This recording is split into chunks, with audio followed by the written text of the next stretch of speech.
stream.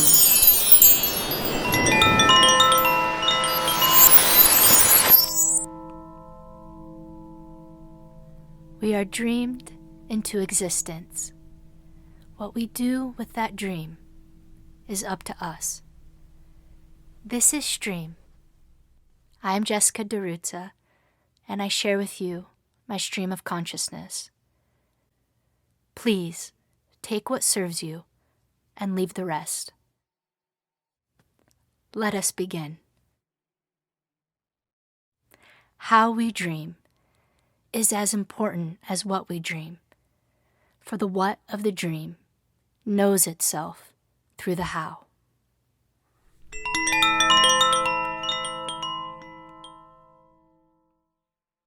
You have a voice, and it matters. You have a voice, and it matters. You have a voice, and it matters. Today is the Libra Equinox, September 23rd, 2019, and this is Stream 14. The fact that we are here and that I speak these words is an attempt to break that silence and bridge some of those differences between us. For it is not difference which immobilizes us, but silence. And there are so many silences to be broken. The great poet, feminist, lesbian writer, Audre Lorde.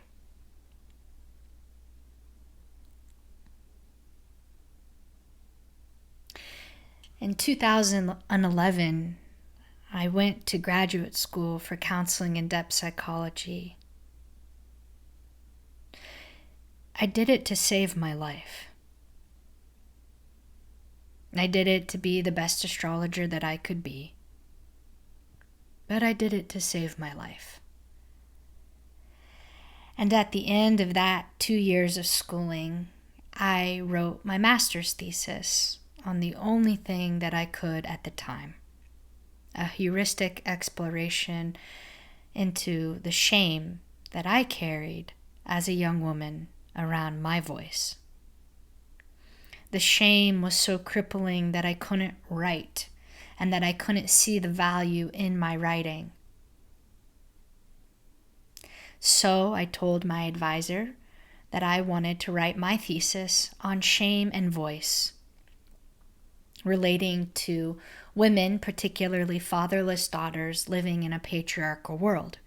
And she smiled at me and said, well, that's a pretty big task. And I said, well, further, I want this thesis to transfigure who I am on every level of my being. And she said, well, that's an even taller order and a lot of pressure. And I said, it's the only choice that I have.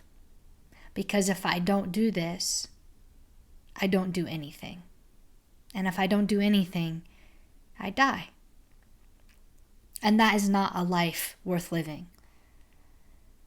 And so I set out to write my 60-some pages on shame and voice. And I went into the understanding of shame from the perspective of depth psychology, using great thinkers that I love and adore, like Audre Lorde and Brene Brown, Patricia Rice, Barbara Stevens Sullivan. So many amazing thinkers who've wondered about these things and put together my thesis, where I then used my own journey as a fatherless daughter living in patriarchy as an inner exploration of trying to understand why it was so hard for me to speak, why it was so crippling for me to write.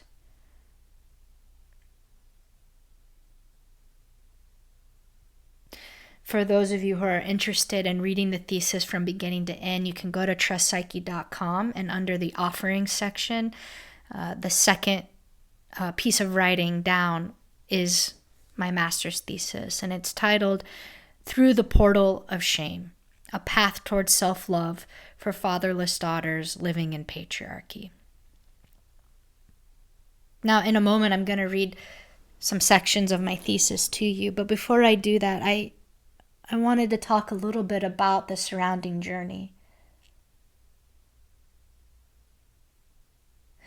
As many of you know, I'm born with a triple conjunction of Sun, Mercury, and Neptune in Capricorn. And the entire time that you have known me, whether it's through these streams or my YouTube videos or working with me, I have had transiting Pluto conjunct my Sun and Mercury.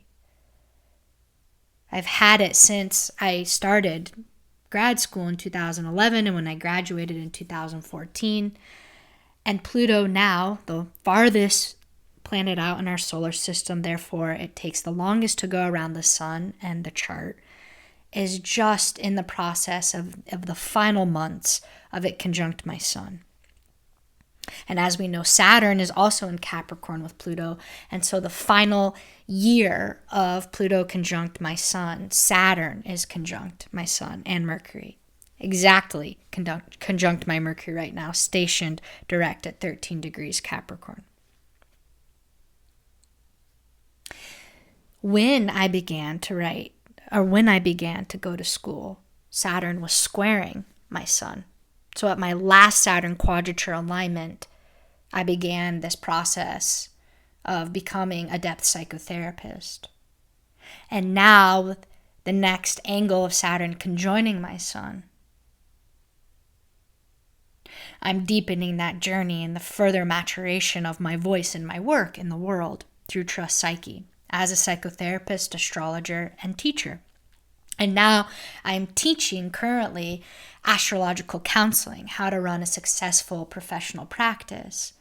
And I have an amazing cohort of students, and we're going on this super deep dive journey of bringing together the two worlds of astrology and psychotherapy or counseling into a professional practice, which I feel is my dharma or my destiny. It's part of my life's mission, is to help mentor and guide other people to do what I do, to bring astrology more deeply into the world of psychology, and to bring the insights and the practical wisdom of psychology into astrology, to mutually enhance and serve each other's disciplines until maybe, just maybe one day, they won't be separate anymore.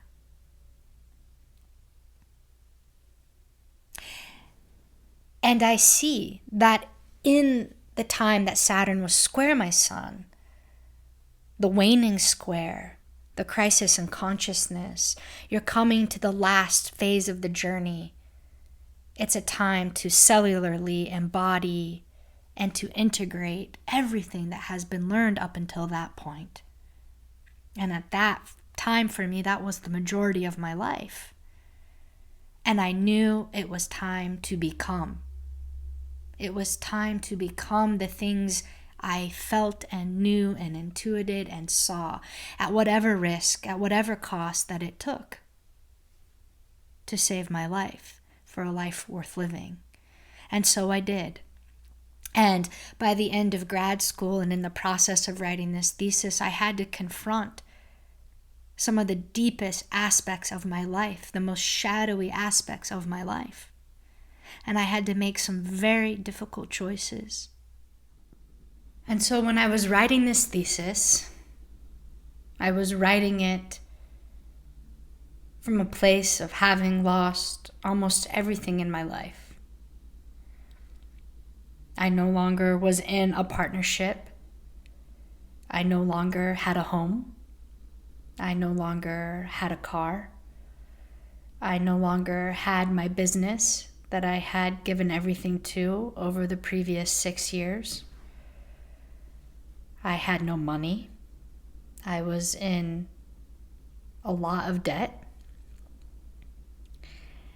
And when the day came to leave, I packed one suitcase full of clothes and one suitcase full of my books, and I rolled it down to the street and walked a few blocks over to my best friend's house.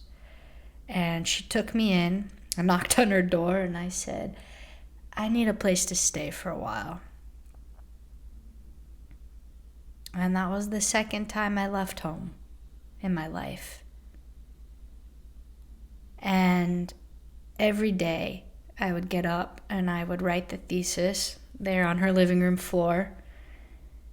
And every day I'd ask myself, who am I? What do I want from this life? You know that really strange kind of eerie feeling after you've lost everything? And you're like kind of in this like surreal dream and kind of shocked, but also this like feeling that everything's possible again, even though you have no idea what's going to happen from one moment to the next. And so I wrote my heart out, and I wrote until I was complete. And I had to start completely over. And that's what Pluto does. It decimates, it destroys, it annihilates to the fundamental core. It strips everything from your identity and sense of self that you're attached to, that you think is you. And though there may be truths of you in there, of course, how could there not be? Kernels of truth, valences of truth, aspects of truth. Naturally, there are distortions. It's human. We all have distortions from conditioning, from our childhood, from our culture, from wounds, from trauma. We become distorted, as the Buddhists say. And so Pluto purifies, and it purifies by stripping, by decaying, by annihilating, by volcanically erupting and destroying the distortions in service of finding clarity and the clearness that is the regeneration and rebirth that Pluto brings to one's identity and sense of self and mission in the world, represented by the sun. And then, of course, my voice, my speaking voice, my writing voice, to deepen and transform that through the psychological transformation that I underwent through my own psychotherapy, through my own learning of the field of psychology, of understanding the Plutonic hows and whys of how particularly the female, feminine psyche is formed and come into being. That is different than the male psyche, which most of psychology today is based upon, just like most of the Western medical model is based upon male physiology. And so I set out through the layers of cultural and societal conditioning of thousands of years of patriarchy, and went into that collective level that naturally the personal level is intertwined with, enmeshed with, and went into my own personal journey around my voice being silenced. You have a voice, and it matters. And the journey to realizing you have a voice and it matters is the journey, moving through layers of depression and anger, rage and grief. There is no other way to find your mother tongue but to go through that which has been repressed and forbidden and made taboo by the male-dominated, masculine culture, who says what is of value and what is not. And it hurts, and it's painful, and it's scary, and it's a long journey with no guarantees of reward. And yet you go, and you dive deep, and you descend into the Plutonic underworld of the darkness of that which has been gestating in you in an ancient, forbidden, hidden place where the sexual eros of libido lies, of your creative power, of your regenerative creative power, birthing forth worlds you didn't even know was possible. And it comes at a great price. For it does not mean your culture and family and friends and society will accept you more, but may, just may, reject you more, may become even that much more alien. And yet for those who have ears and eyes to hear and see, the kin that follow you around in the tribe of being, see you, hear you, respect you, value more than ever, and maybe you then light a lantern along the way for them to find their path. For this is the new world, for this is the new way. It's here, it's imminent, it's in our bodies, it's in our being. Yes, my body is actually inside of me, and my journey to come inside of my body. I am inside. My body is inside of me. I walk around inside my dreams, and yet the dreams are coming from inside of me. And so here we are. And here we are. And the death and the rebirth, mere equivalents to one another. The more that we can die, the more that we gain. The more that we die, the more that we gain. And so I die. And I died. And I died. And I died. And I died. And I died when I felt there was nothing left to die. And I did that 100 more times. And now, here we are. The volcano has erupted. The lava has cooled. And that unimaginable complexity and diversity of life, the lushness of the vegetation, of the plants and the flowers and all of their exotic fragrances and colors coming, bursting forth, that draws forth the bees and the hummingbirds and the great horned owl and the elephants and the tigers. Everything comes to life in a way I could have never imagined, in a way we could have never imagined, and yet somehow it feels like it was always meant to be, that it was always going to be this timeline. And it makes so much sense, so much common sense once I am here, and I am here to stay until the next death comes my way. And I pray that time I have more grace to remember what it brings me. But I get scared every single time. And I remind myself then, please remember, be gentle with yourself. You are human. It is human to get scared. It is human to hold on. It is human to be afraid of the unknown. And I pray for grace one more time that I can remember that this was my prayer, that the moment I needed to die again, I would be able to do so. And so here I am in the death throes, scared and alive and embracing and taking the risk, for what else do I have? My consciousness continues on the continuum of me, no matter the permutations I go through. So I die, and I remind myself along the way of all the things that keep me safe, which is mainly to look to the others who have gone this way and see that they're holding a light, and they're holding it up just for me, and they're waving and saying, please come this way. I will hold you. I will help you. I will sit next to you as you walk this path. For actually, you do not do it alone, because I and many others have been here before, and now you are here, and now you are that for someone behind you. And so we light the way for those that are yet to come, and those before and after us light the way. And so the path actually isn't dark at all. It just is in those moments where we collapse and we constrict and our consciousness becomes narrow naturally, as it does when we're in fear and we feel isolated and alone and scared. And then we remember, I am always here, no matter how bad it gets, no matter how hard it gets. I am always here. And so what do we learn when we hit the bottom? We realize that we are in the greatest company. We are in the company of our truest self, that transcendent part of us that is always present, no matter whether the sun is shining its light at dawn, which is the same light that it shines at noon and at dusk and in our darkest hour. It is the same light in all those moments and cycles of time and being. And so you have a voice, and it matters. You have a voice, and it matters. For matter comes from the Latin word mother.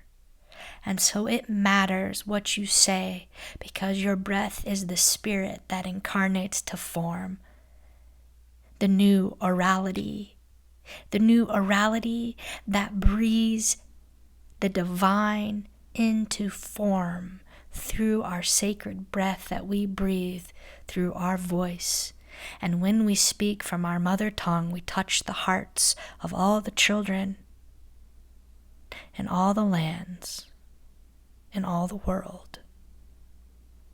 And so from the inner light into me, into the inner light in you, my voice, my light says, you have a voice, and it matters.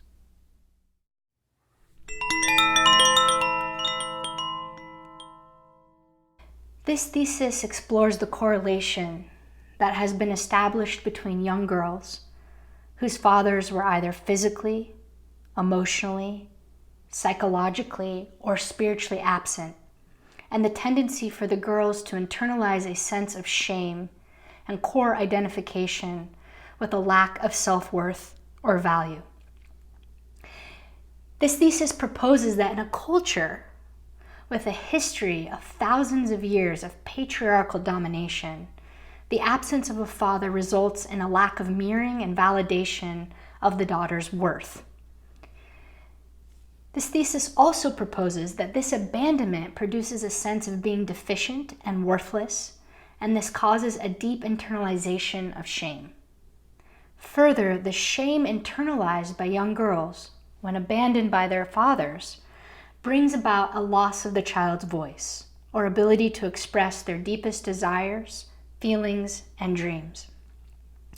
This exploration will also consider the question of how shame affects the formation of self-image and the subsequent access a woman has to her authentic self and true creative power.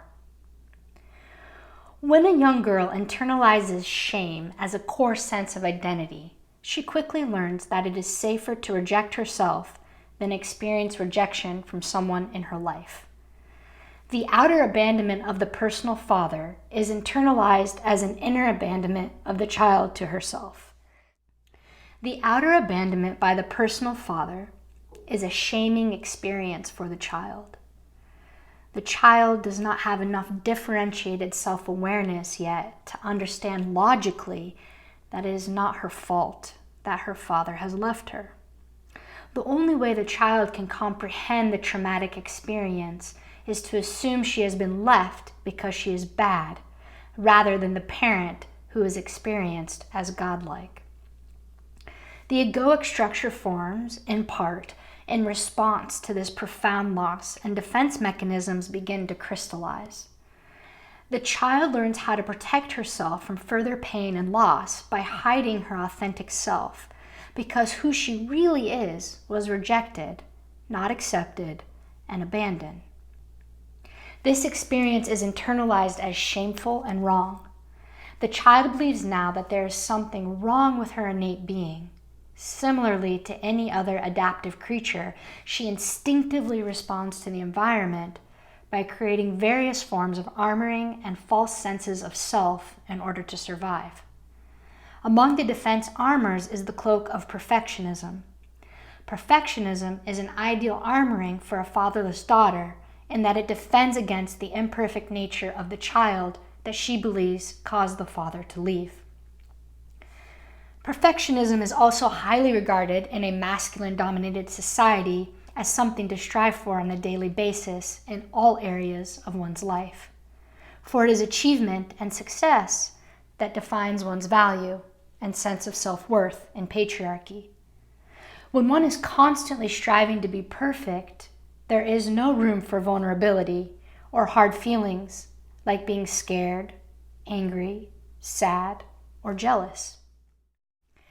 There is no room for mistakes, taking chances, being creative, play, and wild abandon. There is only time to work, achieve, and be better than everyone else. There is no time to suffer, feel pain, grieve, or mourn loss. There is no time for the body, love, art, or music. There is no time to be, to see, or to be seen. When the father is physically absent, the tendency for the child to constellate an inner father as an archetypal father figure becomes a magnified caricature in the child's inner world. In the absence of the human father, the void is filled with a larger-than-life and often impersonal presence. The impersonal father is both idealized in a godlike way, carrying great powers, and feared for his condemning and scrutinizing gaze that is always looking down upon the child. An actual father is fallible, has a shadow, makes mistakes, and is human with all types of qualities and characteristics. The impersonal father often only has one face with which the child learns quickly to become identified in order to avoid the archetypal father's wrath and rejection. At this point, he has become an internal aspect of the child that is fundamentally rejects her as an unholy and bad. The shame that can haunt a young girl's life in the wake of the father's abandonment can have devastating implications for her relationships and her psychological well-being. The emotion of shame prohibits human beings from feeling deeply connected to themselves and the world around them. Shame is the root of feeling alienated, isolated, and cut off from family, friends, community, spirituality, and the world at large. It is also at the core of loss of meaning and purpose in one's life. According to psychologist John Bradshaw, shame is the source of all addictions and compulsive behaviors. This experience of fundamental disconnection blocks access to one's creative potential, true desires, and a sense of love and belonging, central tenets of human existence. When one feels unworthy of belonging, the psyche or self, or sense of self, fragments and becomes disjointed. In shame, the impulse is to silence and hide. The purpose of this thesis is to provide a deeper examination from a depth psychological and feminist perspective of shame in the life of a daughter abandoned by her father within a patriarchal context. Both the specific focus on the daughter-father relationship in which the undeveloped feminine is abandoned by the older masculine and its analysis from a feminine psychological perspective are important to the role of psychology in helping both clients and culture move toward greater wholeness. The central path for people to begin to change their behavior in life is through empathic mirroring. Empathy is one of humanity's greatest allies in the revolution from disconnection to connection. The values of patriarchy, however, do not foster empathic attunement and mirroring, vulnerability and interdependence, but rather emphasize the individual over the whole, value homogeny over plurality and difference, and logical, linear, rationale thought over feelings, emotions, empathy, and intuitive sensing. In that Western culture is patriarchal, structures of power and domination are wired into Western culture's ways of thinking, language, and modes of relating intrapersonally, interpersonally, and transpersonally. This discourages the compassion and human connection that is the basis of human beings coexisting in a creative way together on this planet. A recoding of these power structures needs to be the task of humanity today. This is an area in which the feminine individually and collectively, once freed of shame, can contribute something of great value.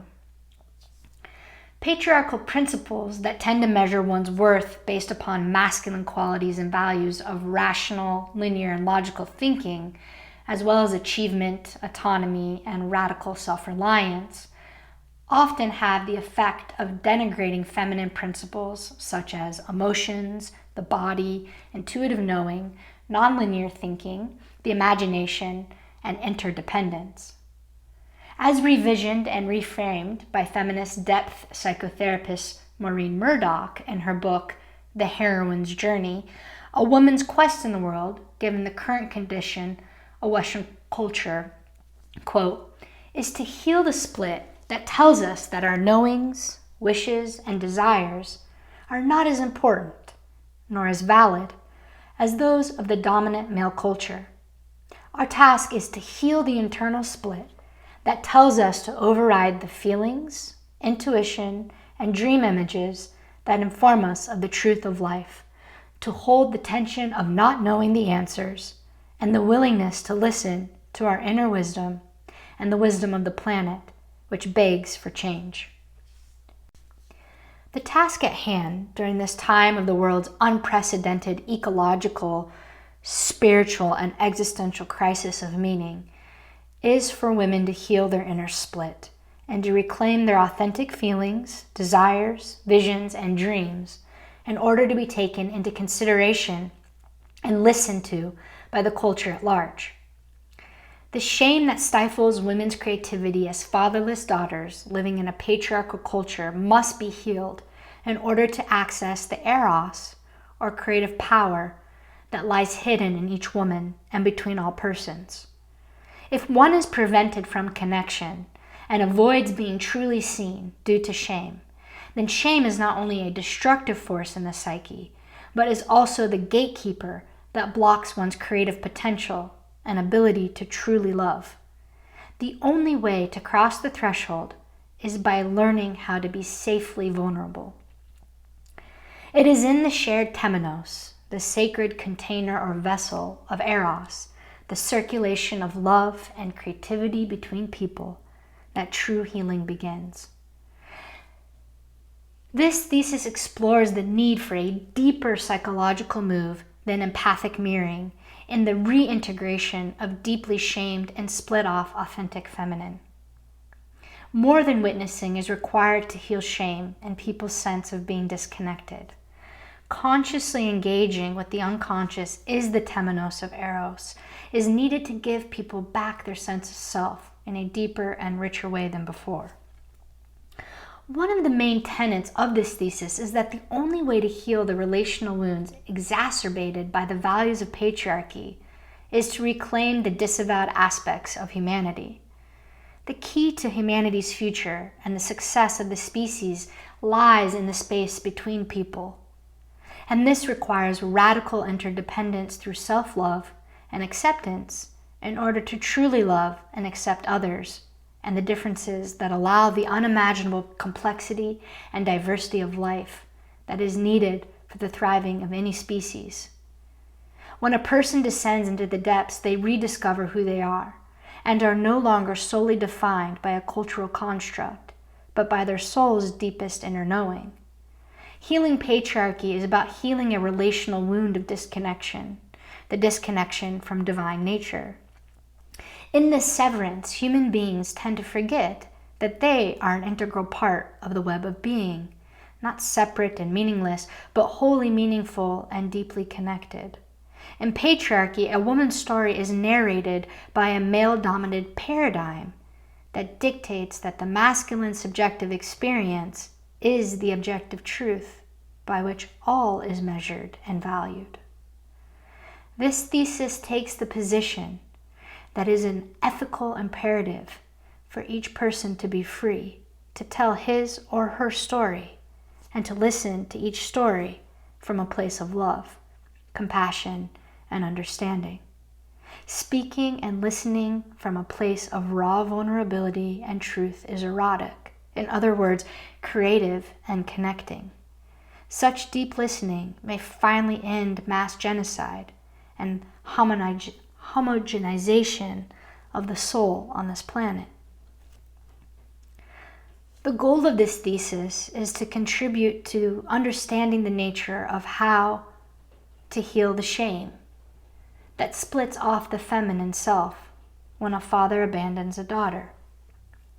This shaming is a microcosm of the patriarchal abandonment and shaming of feminine values at the collective level. As such, this thesis is committed to the role of psychotherapy in cultural change. It seeks to bring about a time when a woman needs no longer to be in search of approval from her father, personal or collective, a time when a woman no longer needs to look for validation by living a life that fits a mold that is not her own, and no longer adheres to the standards of a male-dominated society that is destroying this planet, the people on it, and humanity's future. Women must lead the way, for no man can give a woman her identity. And this is what the quest of self-discovery and self-love is about, the reclamation of a woman's self. This thesis responds to the need for psychological research from a feminist depth perspective and in a woman's voice. Liberating a woman's voice and power means breaking the bonds that tie her to her inner and outer imprisonment, risking being rejected by her patriarchal society. A woman who has lost her voice and power to the patriarchal values either risks being rejected by a culture that has already made her inferior, or signs up for a life in which she is dead to herself and the world. This means that women will have to liberate themselves.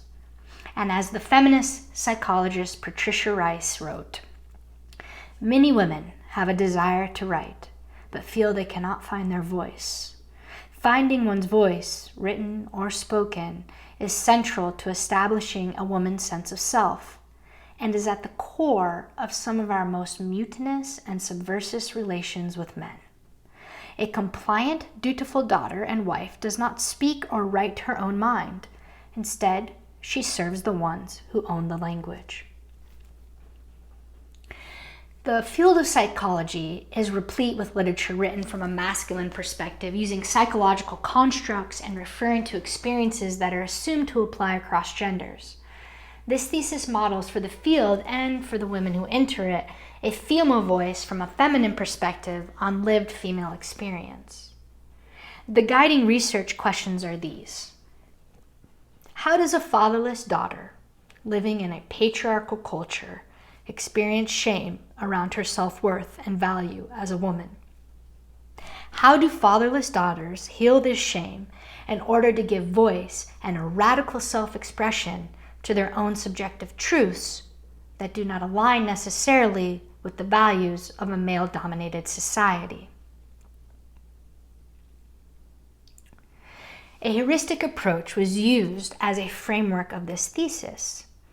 Humanistic psychologist Clark Mustakas described heuristic research as a process that begins with a question or problem which the researcher seeks to illuminate or answer.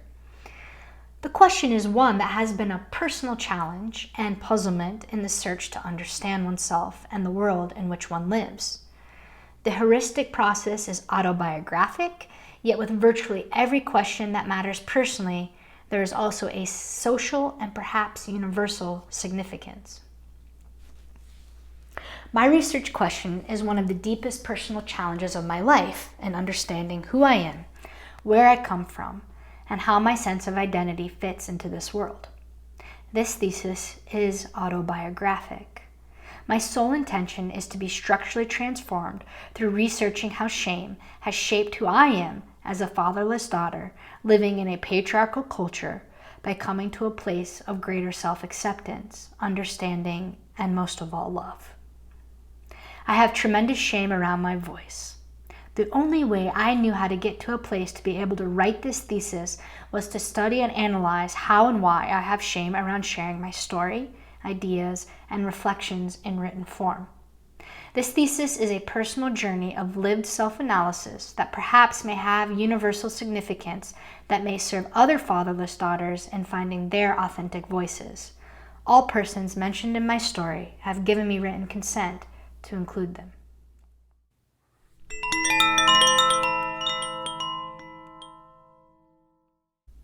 Thank you for being with me today. As I stated earlier, you can read the rest of a master's thesis at trustpsyche.com under the offerings section. This is Stream. You have a voice, and it matters. And I'm Jessica DiRuzza.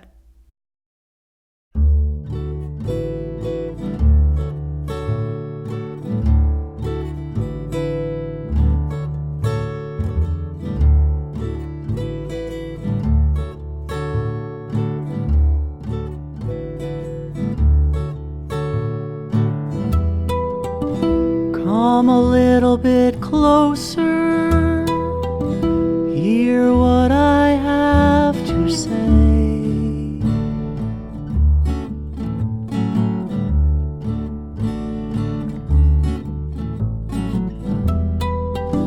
Just like children sleeping, we could dream this night away.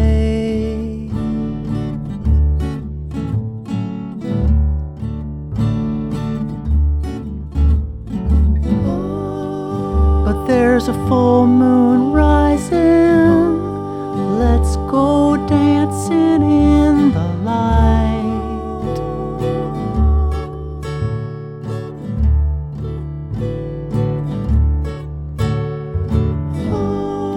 We know where the music's playing, let's go out and feel the night.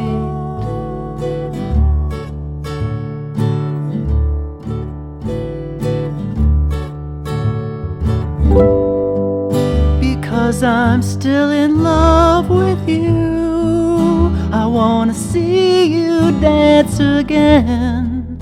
Because I'm still in love with you on this harvest moon.